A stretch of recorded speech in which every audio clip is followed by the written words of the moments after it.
जी बहुत शुक्रिया। एक तो अफसोसनाक बात है और दूसरा ऐसे एक्सीडेंट्स में ये इतनी जल्दी कंक्लूड करना बहुत मुश्किल होता है कि इसका क्या वजह हुई है, कि किस वजह से।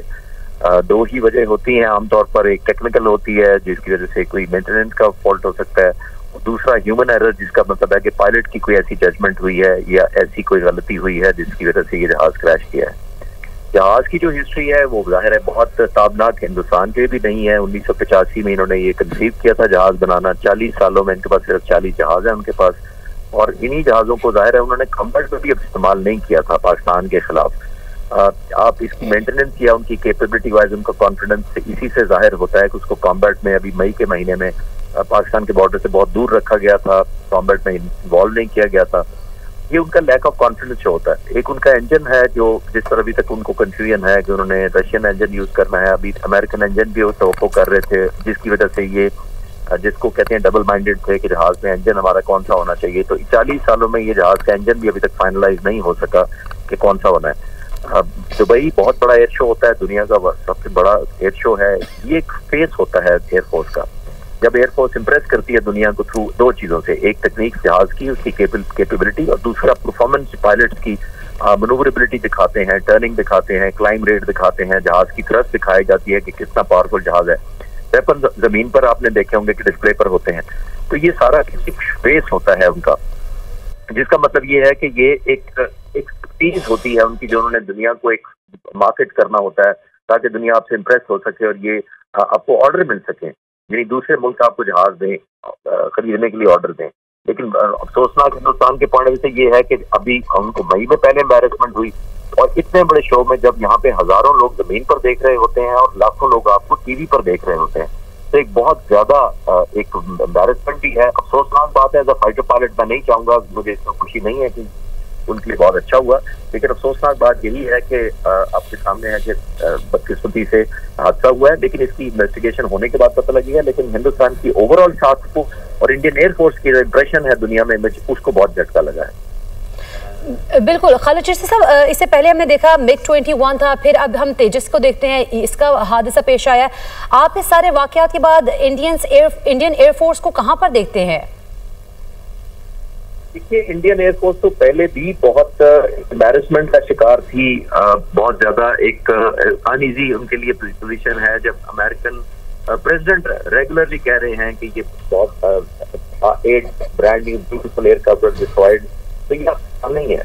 तो उसको देखते हुए जाहिर एक बहुत बड़ी पहले ही एक स्ट्रेस का शिकार थी हुकूमत भी हिंदुस्तान की, और अमेरिकन प्रेसिडेंट ने जब रिपीटेडली कहा कि जहाज हुए हैं तो इनको बहुत ज्यादा एक डायरेक्ट एम्बैरेसमेंट आने की सिचुएशन तो थी।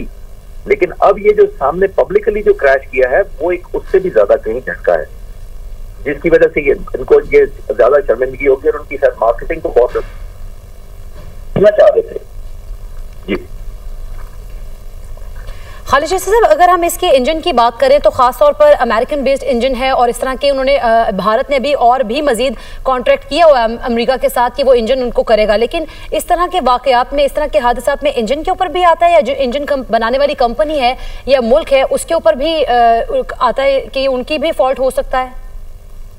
जी बिल्कुल होता है, और क्योंकि इंजन तो मेन एक लाइफ है ना उसकी। अगर इंजन नहीं है तो जहाज ना टेक ऑफ करेगा, ना टर्न करेगा, ना कुछ होगा। और खासतौर पर हवा में अगर इंजन का प्रॉब्लम हो जाए तो जाहिर है रीलाइट भी ना हो, अगर रीस्टार्ट भी हो जाता है इंजन लेकिन वो भी ना हो, तो फिर तो जाहिर है एक ऑप्शन पायलट के पास सिर्फ यही रह जाती है कि या वो इजेक्ट करे और जहाज दे। लेकिन जो मैं पिक्चर देख रहा हूँ इस वक्त वीडियो में, मुझे लग रहा है कि ये जो इंडियन पायलट था वो साथ ही गया, शायद उसको बेल आउट करने का मौका नहीं मिला, या फिर वो आखिर तक इस कोशिश में था और ये समझ रहा था कि शायद मैं जहाज को रिकवर कर पाऊंगा।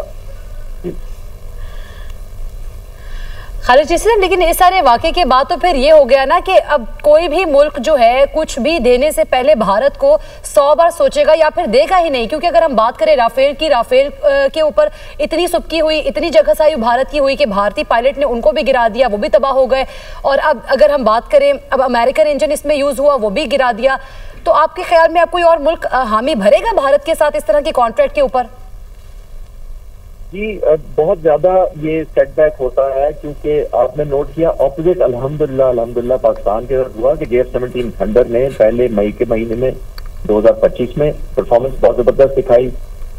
फिर आपने देखा कि अभिनंदन के वाक़े में भी थे, हमारे J-17 थंडर भी इन्वॉल्व थे। तो ये दुनिया कैरी करती है इंप्रेशन, आपकी परफॉर्मेंस बताती है कि आपका क्या जहाज की परफॉर्मेंस कैसी है और आपके पायलट्स कैसे हैं, उसको एम्प्लॉय कहाँ वो कर सकते हैं। लेकिन ये मार्केटिंग पॉइंट ऑफ व्यू से बहुत खतरनाक होगा हिंदुस्तान के लिए। ये एक बहुत बड़ा सेटबैक होगा उनके लिए ऑब्वियसली कि उन्होंने अपना एक कॉम्बैट जहाज पहली दफा लॉन्च करने की कोशिश की।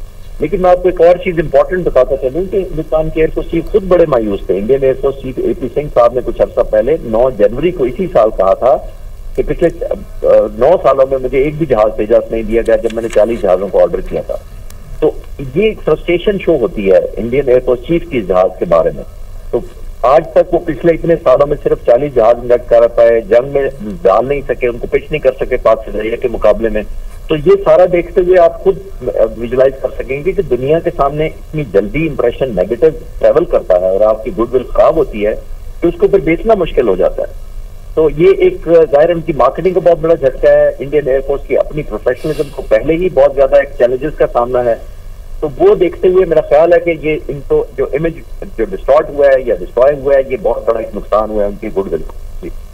बिल्कुल खालिद चिश्ती साहब, भारत तो इंडिजिनस नारा लगाता है और फिर एक प्रोग्राम उन्होंने सेल्फ रिलायंस का शुरू किया कि हम हर चीज़ भारत के अंदर बनाएंगे। मेड इन जेट तैयारा था, इसका ये हाल हो गया और मुकाबला पाकिस्तान से किया जाता है, चीन से किया जाता है और दीगर बड़े ममालिक से किया जाता है। ये बातें तो बहुत बड़ी बड़ी करते हैं, क्लेम बहुत ज़्यादा करते हैं, लेकिन डिलीवर नहीं कर पाते हैं। आखिर भारत के अंदर कहाँ पर फॉल्ट है? क्या मोदी हुकूमत के ज़ेरे असर सारी चीज़ें हो रही हैं, उस वजह से ये कारनामे अंजाम दे रहे हैं?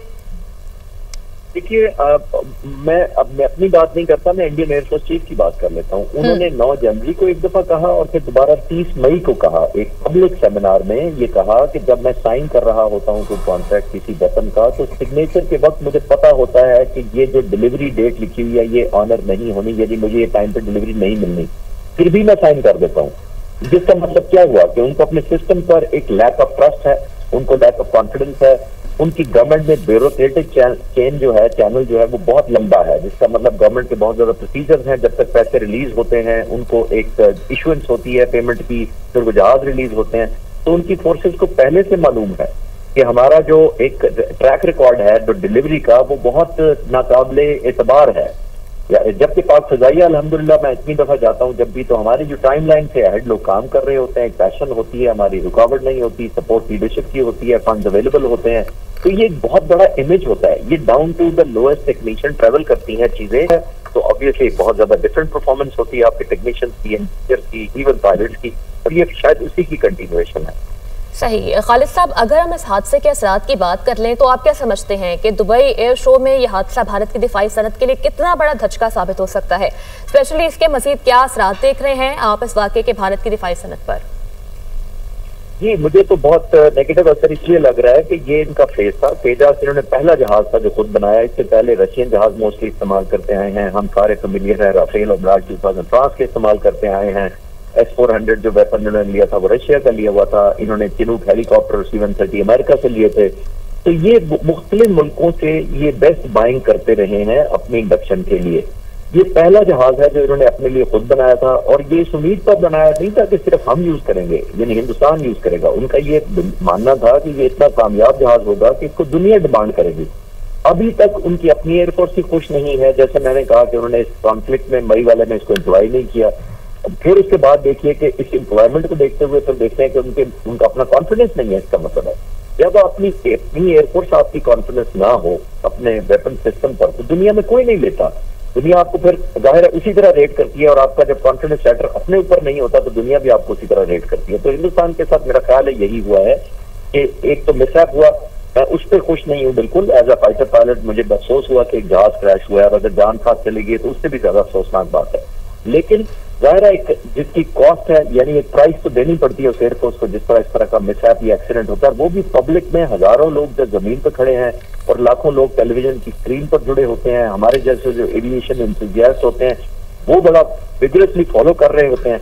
तो ये सारा कुछ देख के जब हम देते हैं तो उनकी इंडस्ट्री को बहुत बड़ा नुकसान होगा, क्योंकि जाहिर है कॉन्फिडेंस सेटर हो जाएगा, ना सिर्फ अपना उनका, लेकिन उनके लोगों का जो उनके पोटेंशियल कस्टमर होने वाले थे या बनने वाले थे उनको बहुत बड़ा झटका लगेगा और एक एतमाद की बुरी तरह कमी होगी।